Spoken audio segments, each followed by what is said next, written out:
They say the camera never lies, but that night I learned it could steal the truth in a single flash.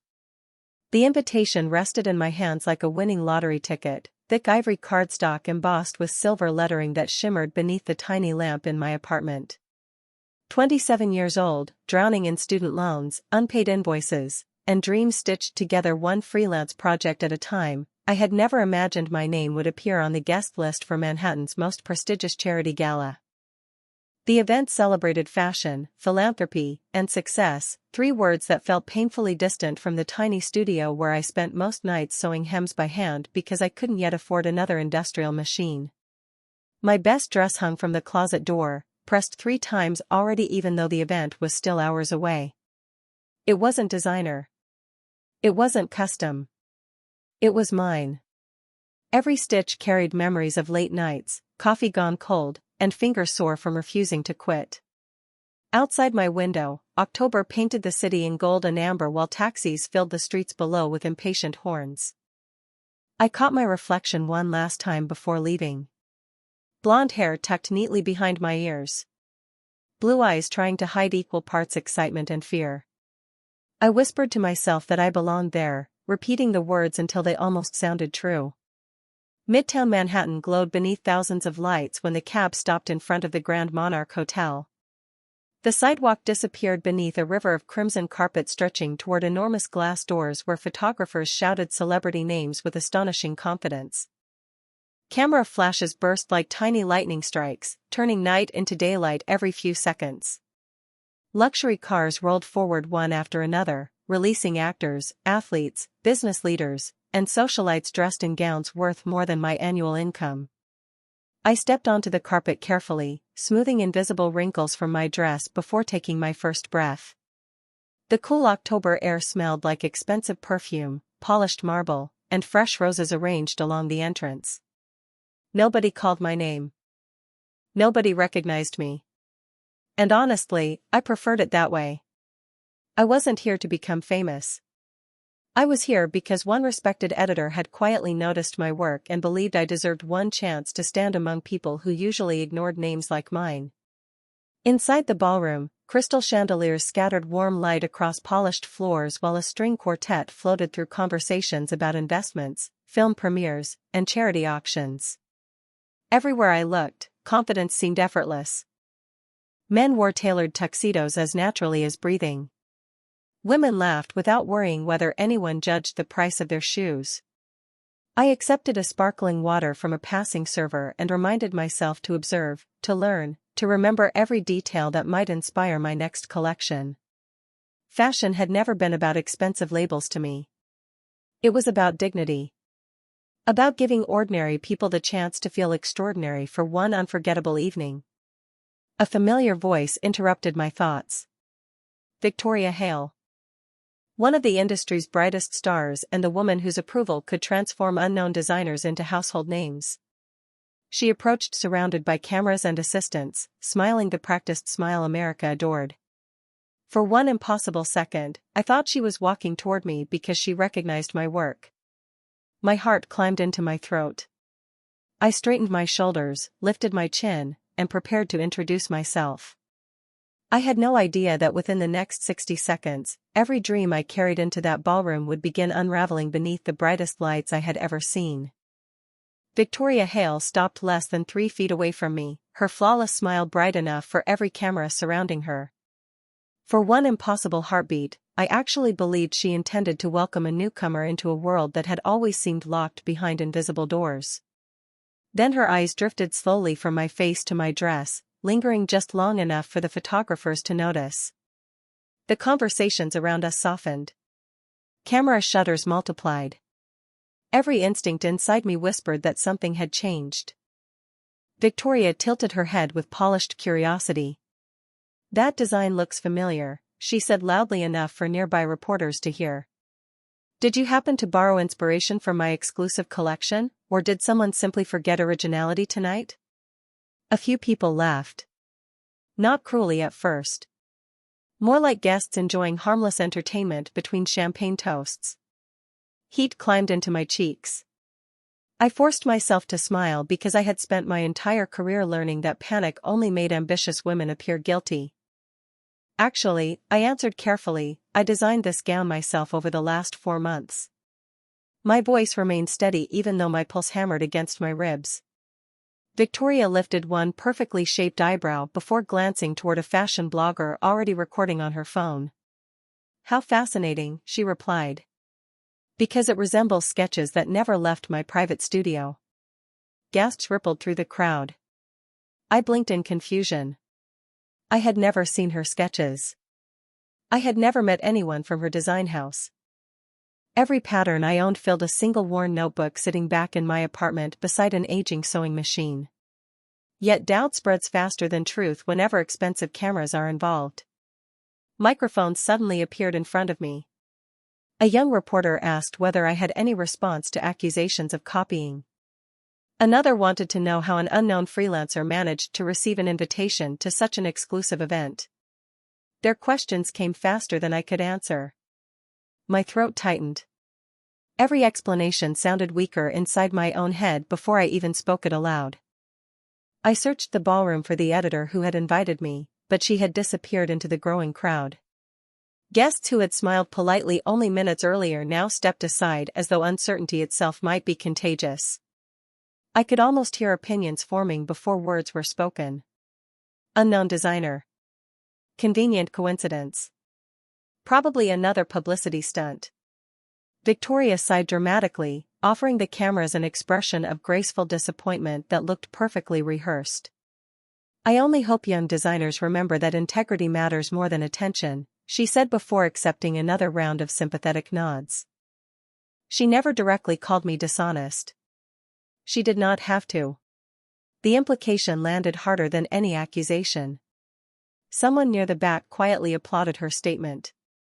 My fingers tightened around the untouched glass of sparkling water until I realized my hand was trembling.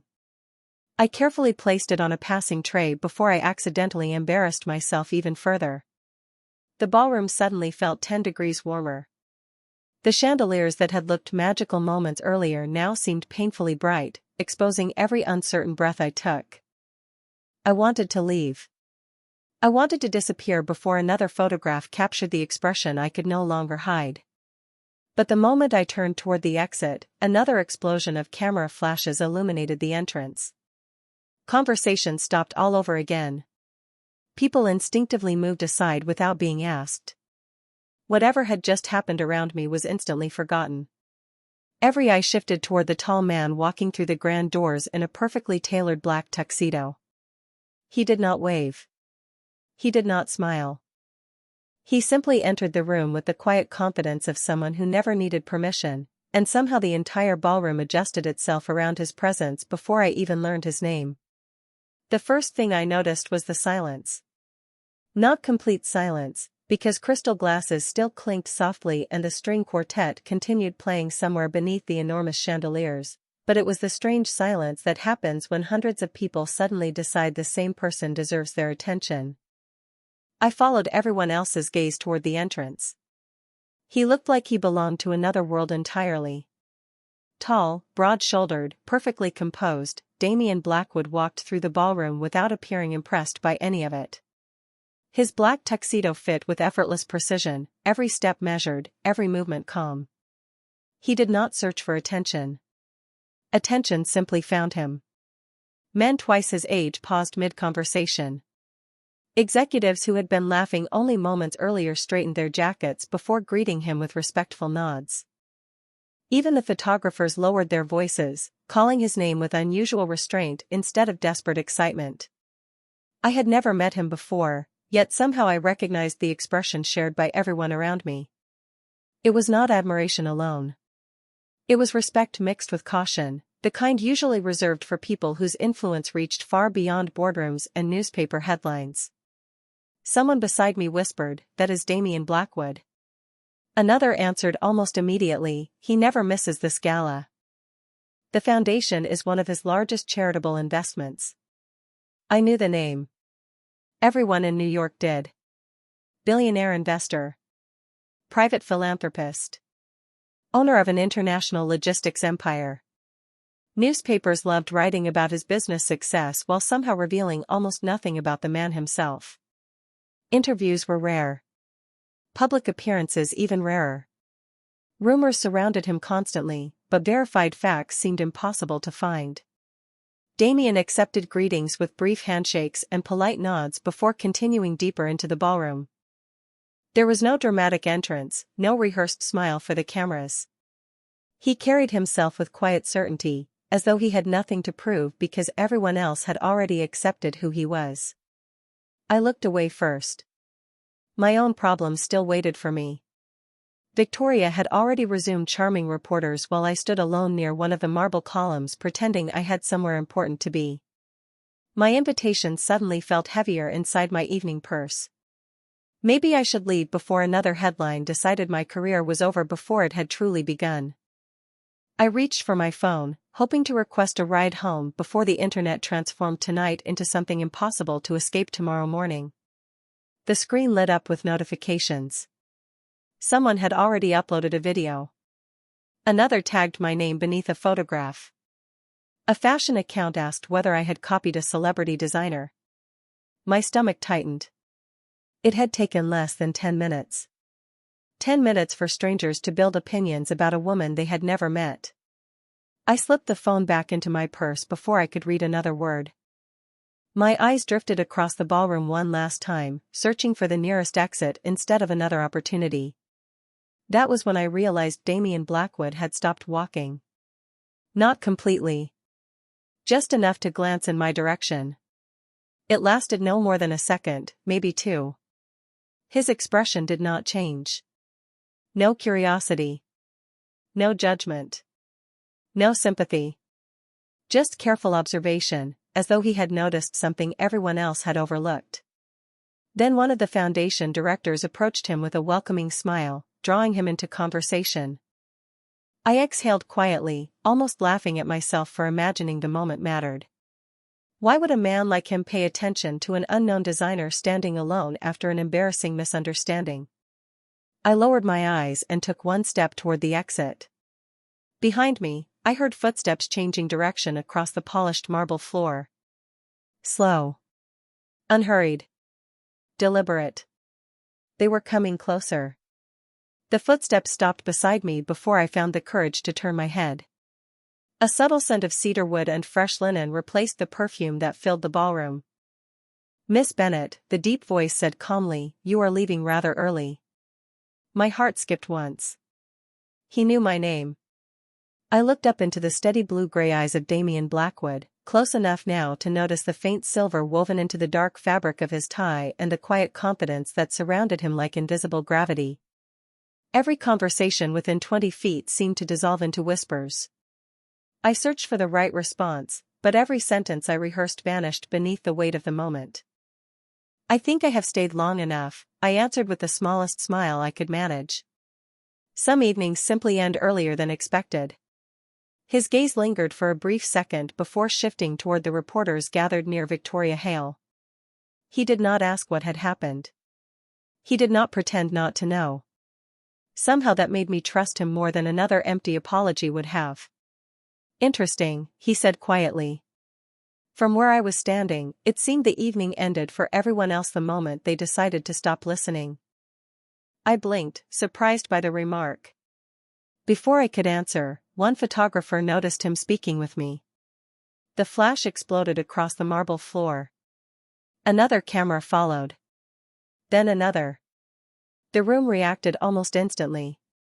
Heads turned. Conversations paused. Reporters adjusted their microphones with renewed excitement. Damien did not move away. He did not appear uncomfortable beneath the sudden attention. Instead, he glanced toward one of the passing servers carrying champagne. "Excuse me," he said politely. The server stopped immediately. Damien lifted a single glass from the silver tray before turning back toward me. "You have not enjoyed the evening yet," he said, offering me the glass. "Perhaps you should not let someone else decide how your story ends." I hesitated before accepting it. Our fingers never touched.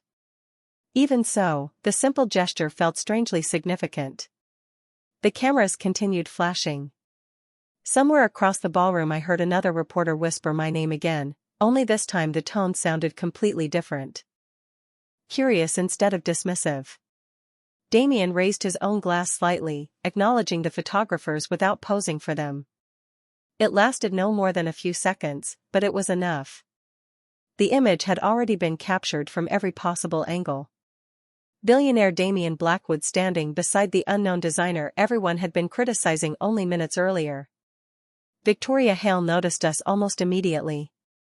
Her smile faltered for the first time that evening before returning with practiced elegance. Several guests exchanged confused glances, clearly trying to understand why one of the most influential men in the room had chosen to interrupt his arrival simply to stand beside me. Damien remained completely composed. "You designed your own dress," he said, his voice low enough that only I could hear. It was not phrased as a question. I nodded.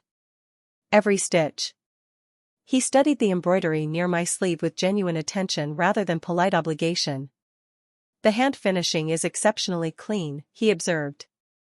"Most people here never would have noticed." I stared at him, momentarily forgetting the cameras, the whispers, and the humiliation that had followed me across the ballroom.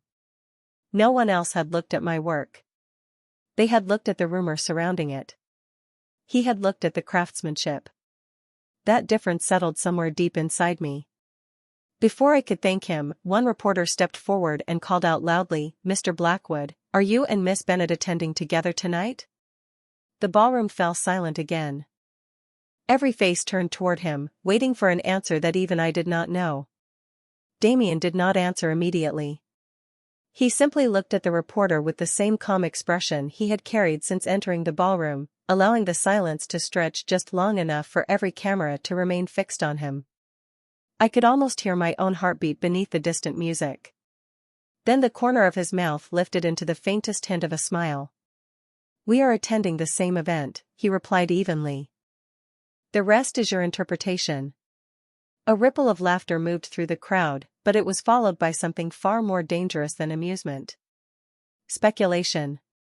Reporters exchanged excited glances. Phones appeared in every direction. Fingers flew across screens. Within seconds, notifications began vibrating inside purses and jacket pockets throughout the ballroom. Headlines were already writing themselves before anyone had verified a single fact. I lowered my eyes, wishing I could disappear into the polished marble beneath my heels. Damien, however, remained completely unbothered. He nodded politely toward the reporter, wished everyone an enjoyable evening, and excused himself to greet several members of the charity board waiting across the room. He walked away with the same measured pace, leaving behind a storm he had neither created nor attempted to control. The moment he disappeared into another conversation, the questions returned. "Miss Bennet, how long have you known Mr. Blackwood? Are you collaborating on a fashion project? Was this appearance planned?" I shook my head gently. "No. We have only just met tonight." My answer sounded honest because it was honest, but honesty rarely survives once excitement becomes more profitable than facts. One reporter frowned as though my explanation disappointed him. Another smiled knowingly, convinced I was protecting some glamorous secret. Across the ballroom, Victoria Hale watched everything unfold while maintaining her elegant posture. For the first time that evening, she no longer occupied the center of attention. Every camera that had surrounded her only minutes earlier had drifted toward me instead. Not because I had accomplished anything remarkable, but because people are endlessly fascinated whenever someone powerful chooses to notice someone ordinary. My phone vibrated again. Then again. I finally opened it with trembling fingers. Social media was moving faster than I could scroll. One photograph showed Damien handing me the champagne glass. Another captured us standing side by side beneath the chandeliers. Someone had frozen the exact moment he studied the embroidery on my sleeve. Thousands of comments appeared beneath the images every minute. Some insisted I was secretly dating him. Others claimed I was his newest business partner. A few confidently announced an engagement that existed only inside their own imaginations. I almost laughed at the absurdity before realizing how many people already believed those stories. The internet did not reward patience. It rewarded confidence, even when confidence had nothing to do with truth. I slipped my phone back into my purse, suddenly exhausted. Tonight had begun with hope, transformed into humiliation, and somehow evolved into something even stranger. Complete strangers now believed they understood my life better than I did. I quietly walked toward one of the floor-to-ceiling windows overlooking Central Park, needing a moment away from the relentless curiosity surrounding me. The city lights shimmered below like scattered stars. I rested one hand against the cool glass and reminded myself to breathe slowly. My grandmother used to say that storms always reveal who stands beside you after everyone else runs for cover. At the time, I had thought she was talking about family. Standing there alone beneath the reflection of countless crystal lights, I began to wonder if she had been talking about something much larger. Behind me, I heard another pair of footsteps approach, lighter this time, followed by a familiar voice wrapped in effortless sweetness. "Claire," Victoria said softly, "I think it is finally time you and I had a private conversation." Victoria stopped beside me with the same polished smile she had worn in front of every camera that evening, but without the flashes surrounding us, the warmth disappeared from her eyes. She folded her hands neatly in front of her designer gown and studied me for a long moment before speaking. "You certainly know how to attract attention," she said softly. Her tone sounded almost complimentary, yet every word carried enough weight to test my balance. I looked out at the lights of Manhattan for another second before facing her. "That was never my intention." She nodded slowly as though she expected exactly that answer. "Perhaps not. But intentions rarely matter once people begin telling stories." She glanced toward the ballroom where Damien was speaking with members of the charity board. Even from across the room, people unconsciously positioned themselves around him with quiet respect. Men like Damien Blackwood do not stand beside strangers without a reason. I took a steady breath. "You should ask him about his reasons, not me." Her smile became slightly thinner. "I prefer asking the person who benefits." The sentence landed between us, but I refused to let it settle inside me. I had spent years listening to people measure worth by connections instead of character. I would not begin believing them tonight. "If you think I planned any of this," I said calmly, "then you have misunderstood me completely." Victoria crossed her arms gently, never losing her graceful posture. "Do you know what happens tomorrow morning? Every fashion blog in America will publish your photograph beside his. Investors will become curious. Designers will become cautious. Every interview you receive will begin with his name instead of yours. Is that really how you want your career to start?" I looked down at the champagne glass still resting in my hand. Tiny bubbles continued rising toward the surface before quietly disappearing. Somehow they reminded me how quickly excitement faded once reality arrived. "No," I answered honestly. "It is not." She seemed genuinely surprised by my response. "Then you should correct the misunderstanding while people are still listening." I followed her gaze toward Damien once more. Reporters circled him patiently, waiting for another headline. It would have been easy to walk over there and publicly deny every rumor. It would also have been easy to thank him for helping me and quietly accept that everyone would assume the rest. Neither option felt right. I finally met Victoria's eyes again. "I appreciate that he treated me with kindness when almost everyone else rushed to judgment," I said. "But I will never build my future by borrowing someone else's reputation. If my work succeeds, it has to succeed because I earned it. If it fails, that responsibility belongs to me too." For the first time that evening, Victoria said nothing. Her confident expression softened almost imperceptibly, as though she had expected ambition but discovered conviction instead. Before either of us could continue, a young assistant hurried toward her carrying a tablet. "Victoria, your publicist needs you immediately. The interview schedule has changed." She accepted the tablet with a distracted nod but did not look away from me right away. "You are either very brave," she said quietly, "or you have no idea how this world works." I smiled politely. "Perhaps both." She studied me for another second before walking back toward the crowd without another word. I released a slow breath I had not realized I was holding. My heart still raced, but something inside me had become unexpectedly clear. I could not control headlines. I could not control rumors. I could only control the person I chose to become. As I placed the untouched champagne on a nearby table and reached for my purse, I heard Damien's voice behind me once again, calm as ever. "Miss Bennet," he said, "I believe you are about to make a decision that will change far more than tonight." Damien stopped beside me without any sign of urgency, as though the entire ballroom could wait for whatever he intended to say next. The noise of conversations drifted around us, softened by the quartet playing near the grand staircase, but somehow his voice remained perfectly clear.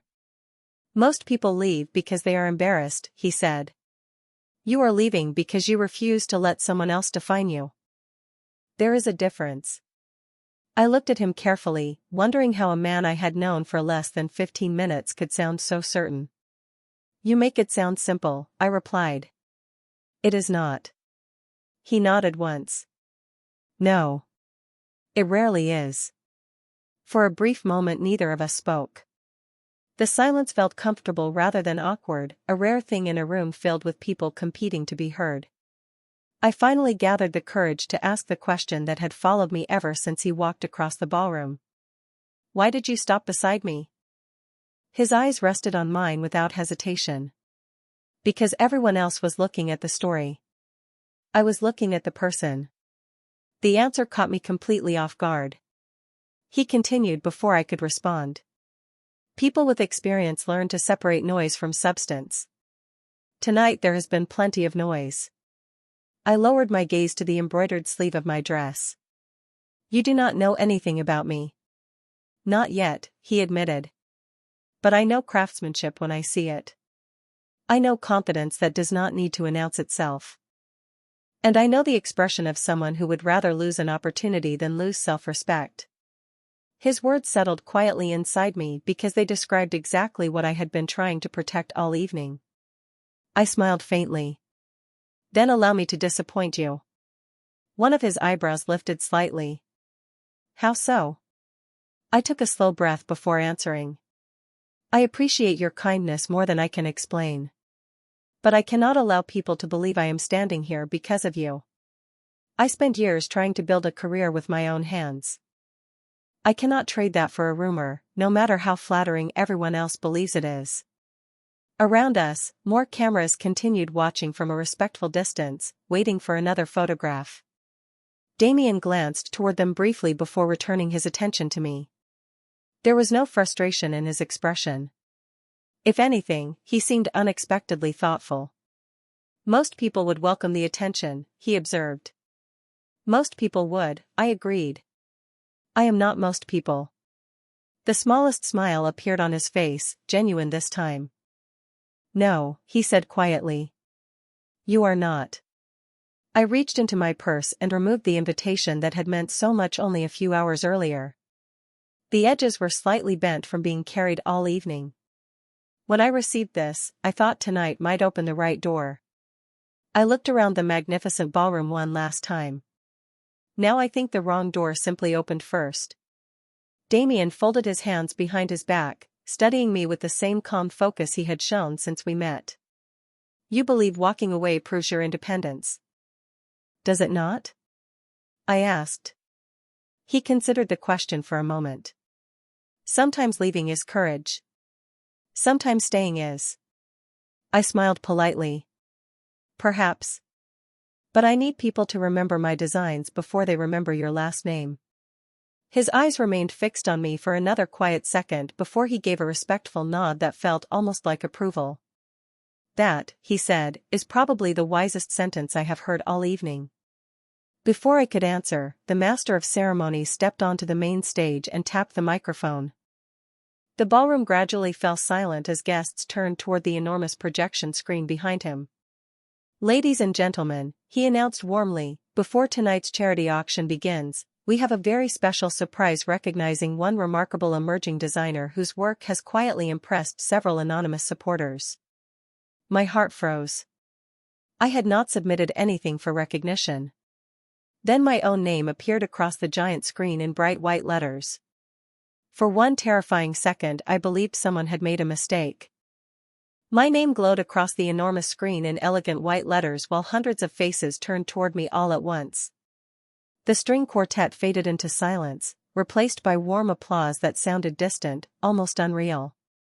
I stood frozen beside Damien, unable to convince my feet to move. The master of ceremonies smiled toward the audience. Claire Bennett has spent the past several years creating original designs while supporting herself through freelance commissions. Tonight we recognize not only talent, but perseverance. My heartbeat echoed louder than the applause. Perseverance. The word struck deeper than any compliment because it described the countless nights no one had witnessed. The unfinished sketches spread across my apartment floor. The rejected proposals.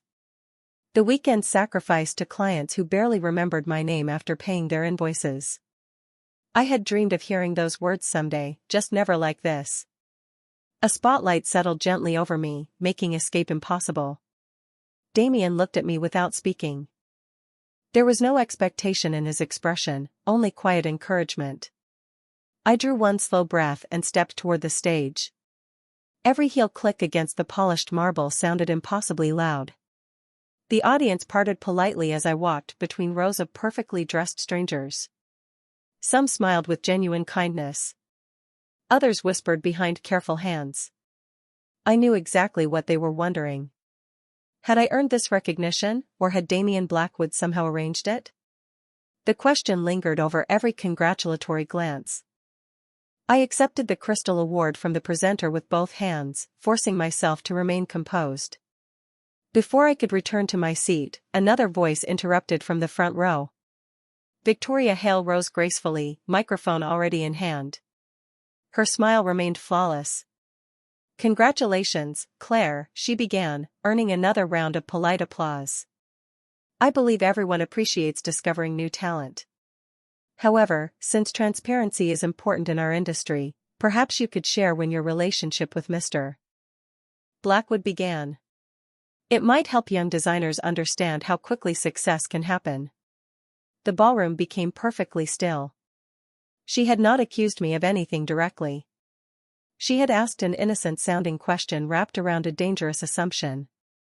Every camera immediately turned toward my face.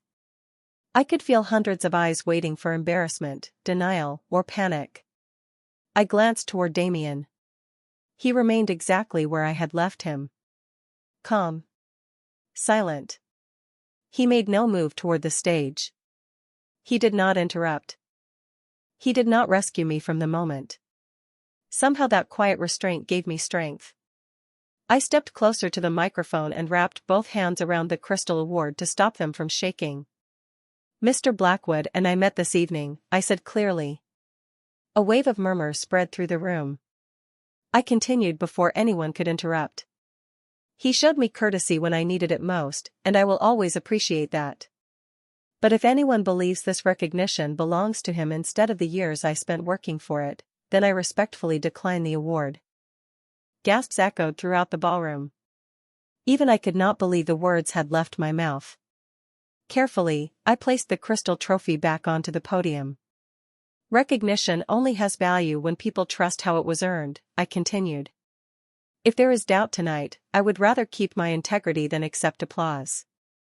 The silence that followed felt endless. Nobody clapped. Nobody whispered. Across the room, Damien slowly lifted his eyes toward me, and for the first time since we had met, I saw something unfamiliar in his expression. It was not surprise. It was respect. The silence broke not with applause but with the quiet sound of someone clearing his throat near the front row. Then another. Within seconds, the ballroom filled with low conversations that rolled across the room like distant waves. I stepped away from the microphone feeling lighter than I had all evening, even though I had just walked away from the biggest recognition of my career. My hands were still shaking, but not from fear anymore. They trembled from relief. For the first time since arriving, I had said exactly what I believed instead of what everyone expected to hear.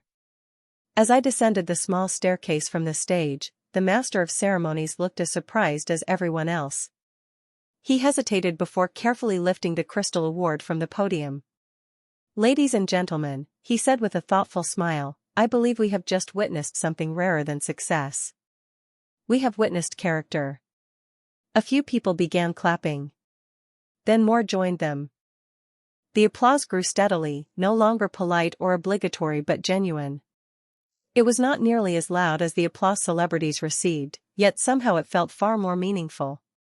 I reached the ballroom floor and quietly moved toward one of the side corridors, hoping to escape the growing attention before another rumor could begin. My phone vibrated again.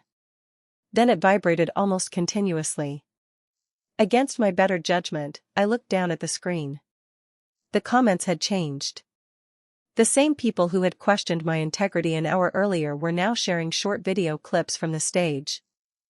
One recording already had hundreds of thousands of views. Another headline read, "Unknown designer refuses award until her reputation is clear." The internet had found a new story. This time, it belonged to me instead of someone else's assumptions. I slipped the phone back into my purse before the numbers could distract me.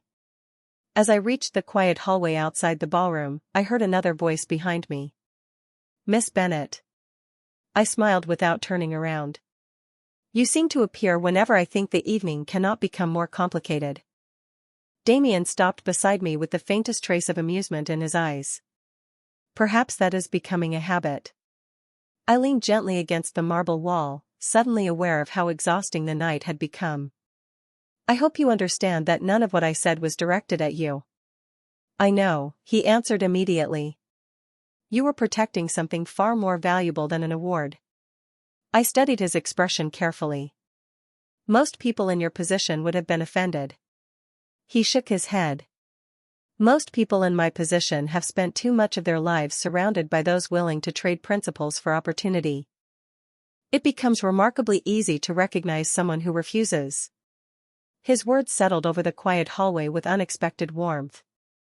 Before I could respond, footsteps echoed from the ballroom entrance. One of the charity organizers approached carrying a slim tablet and a folder filled with printed documents.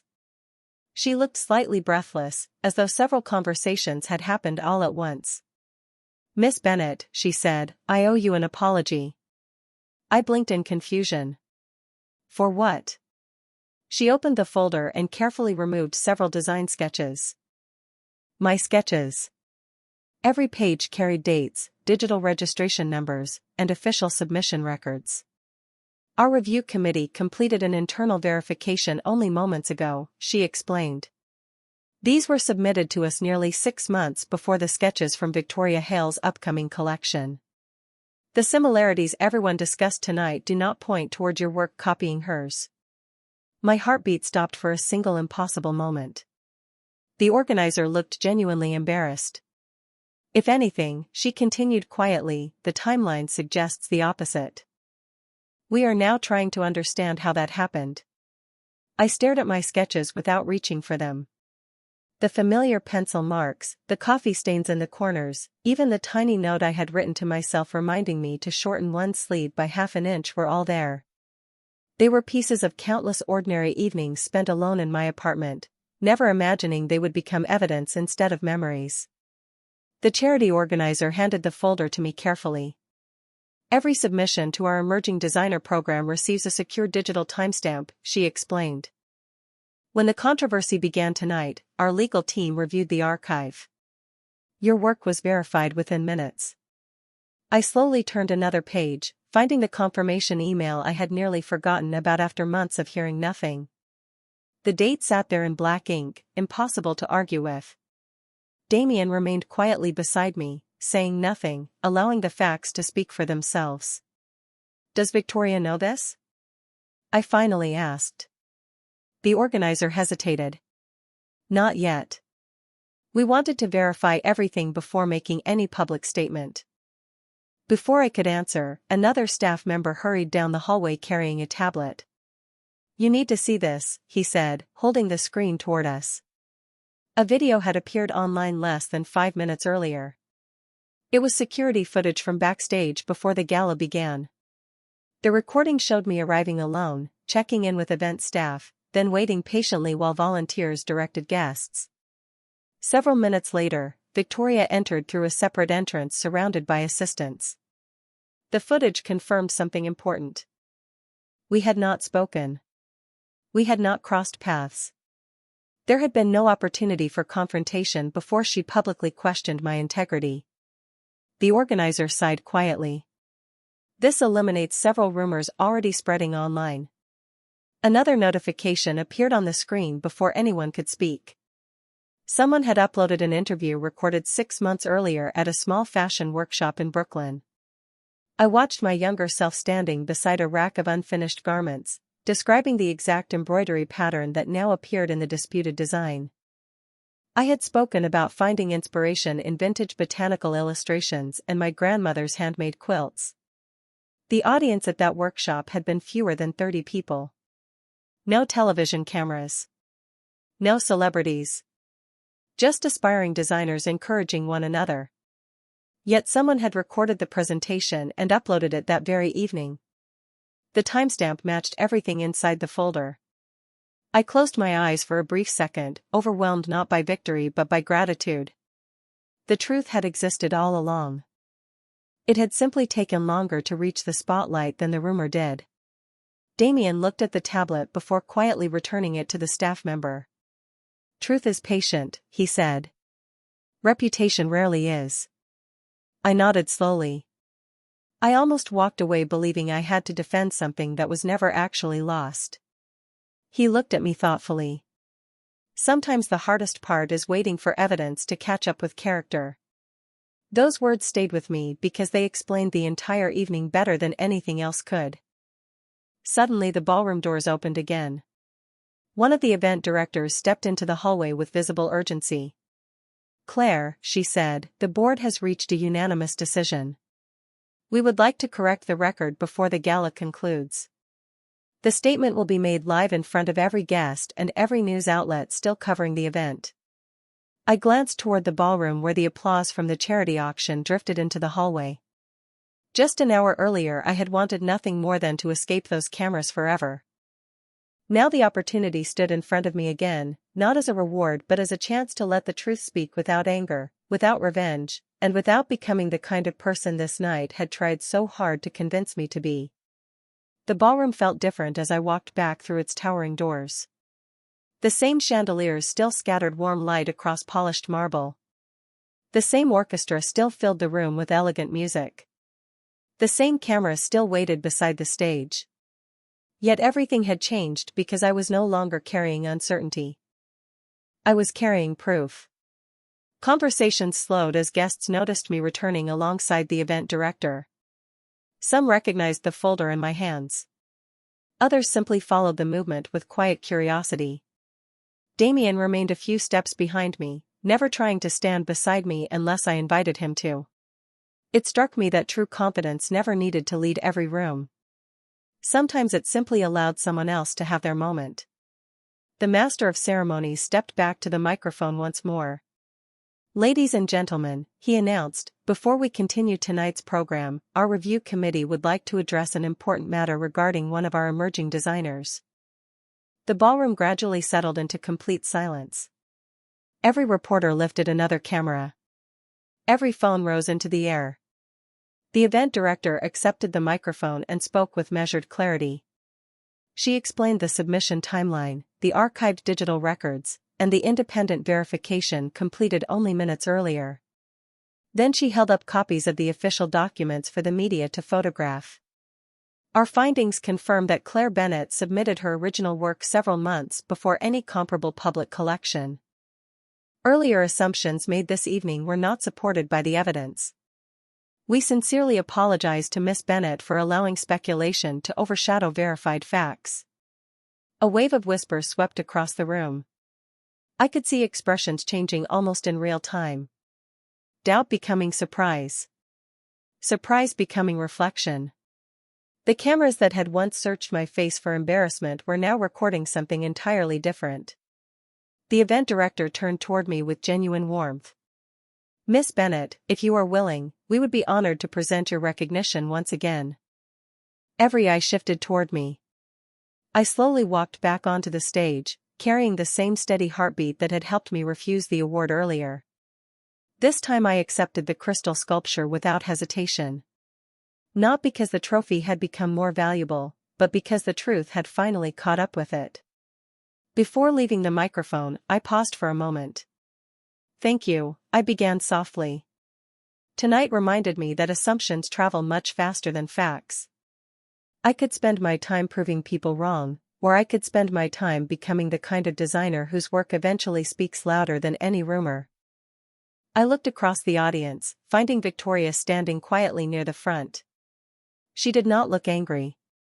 She looked thoughtful, almost humbled by everything that had unfolded. I offered her the same respectful nod I would have offered anyone else. "I hope every young designer watching remembers something important," I continued. "Protect your ideas. Protect your reputation. But above all, protect your character, because that is the one thing no headline can build for you and no accusation can truly take away." For a heartbeat the ballroom remained perfectly still. Then the applause began. It started from the back of the room before spreading forward until every table echoed with genuine appreciation. I stepped away from the microphone feeling lighter than I had all night. As I descended the stage, Damien met my eyes from across the ballroom. He did not clap the loudest. He did not step into the spotlight. He simply gave one quiet nod, the kind exchanged between two people who understood that respect was never won through power alone. In that single moment, I realized the most valuable thing I had earned that evening was not the crystal award resting in my hands. It was the respect of the one man who had recognized my dignity long before anyone else recognized the truth. When the applause finally faded, something unexpected happened.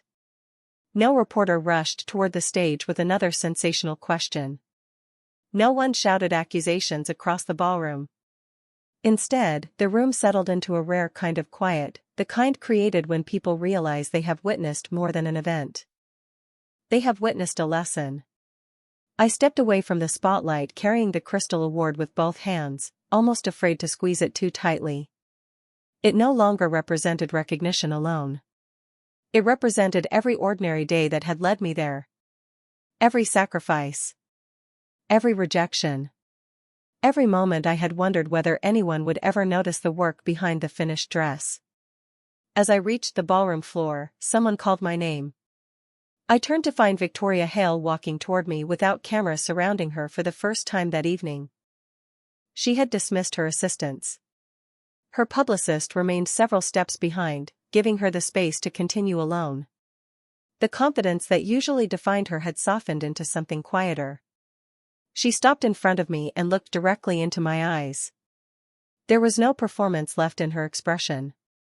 "Claire," she said gently, "I owe you an apology."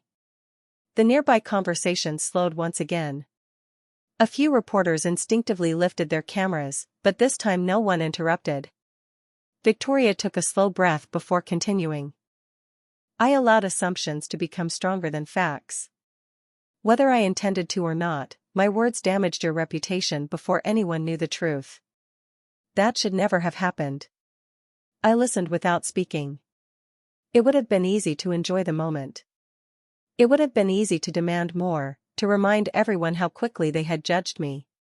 Instead, I remembered how helpless I had felt only an hour earlier. I never wanted another person to stand where I had stood. "Thank you," I answered quietly. "That means more than you probably realize." She looked genuinely surprised.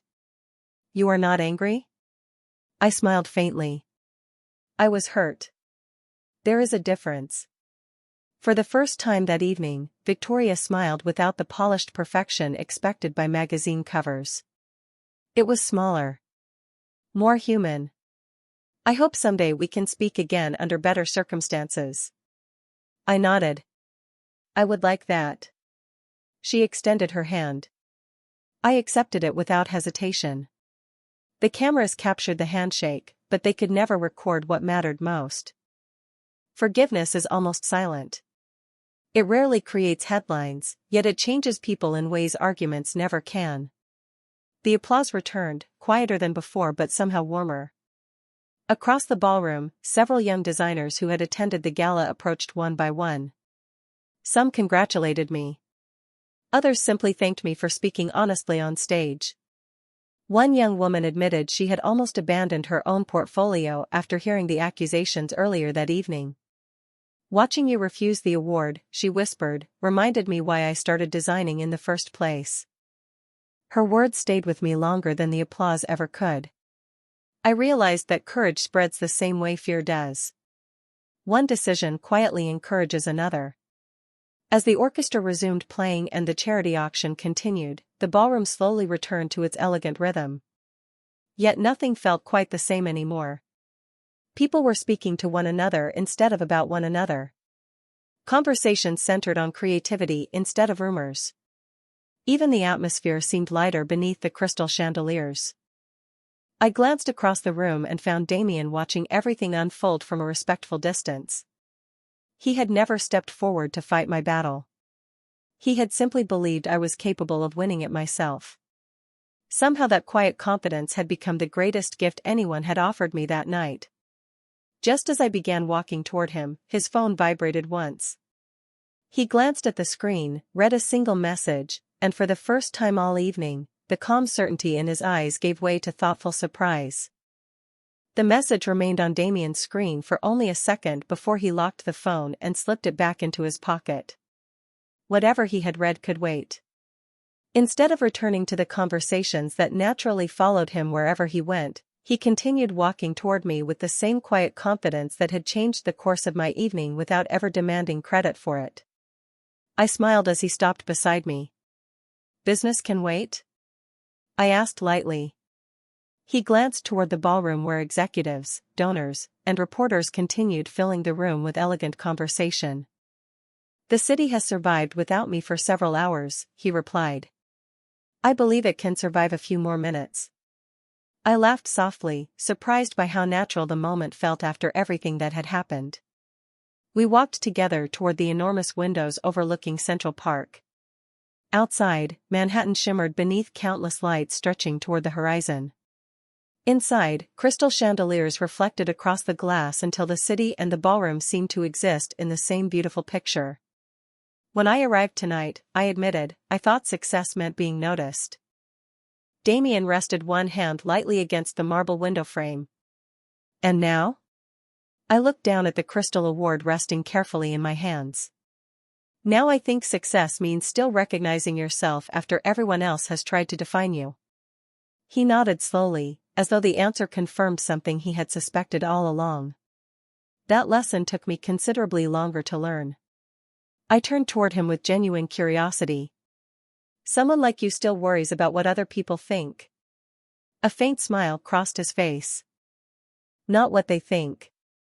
Only whether I ever allow their opinions to change who I am." His answer lingered in the quiet between us. It explained why he had never rushed onto the stage to defend me, why he had never spoken over me, and why every decision he made that evening had given me room to stand on my own instead of hiding behind his influence. The ballroom doors opened as guests began making their way toward the front entrance. The gala had reached its final moments. Outside, photographers had already returned to the red carpet, waiting to capture one last collection of headlines before the night ended. Damien looked toward the entrance before turning back to me. "There will be cameras outside," he said. "They will ask questions. Some of those questions will still be unfair." I smiled. "I know." He paused briefly before speaking again. "Would you walk out with me?" The question was simple. No promises. No assumptions. No expectation hidden beneath polished words. Only a choice. I studied him for a moment before answering. "Yes," I said. "Because I am choosing to, not because anyone expects me to." His smile grew just enough to reach his eyes. Together we walked toward the grand entrance at an unhurried pace. The ballroom conversations faded behind us as the hotel doors opened and the cool New York night welcomed us back. Camera flashes erupted instantly, brighter than ever before, but this time they no longer felt threatening. Reporters called our names. Questions echoed across the sidewalk. Neither of us hurried. Neither of us stopped to correct every rumor still floating through the air. Some stories would disappear by morning. Others would linger longer than they deserved. That was no longer mine to control. We reached the end of the carpet where our paths naturally divided. Damien extended his hand. I accepted it with a grateful smile before letting go. "Congratulations, Miss Bennet," he said. "You earned every step of tonight." "Thank you," I answered. "For believing in me before the evidence arrived." He inclined his head once before walking toward his waiting car. I watched the taillights disappear into the Manhattan traffic, then turned toward the subway entrance only a block away. My future was still uncertain. My apartment was still small. My sewing machine was still old. But none of those things felt like limitations anymore. As I descended the station steps with my award held carefully against my coat, I realized the most extraordinary nights do not change your destination. They change the person who continues walking toward it.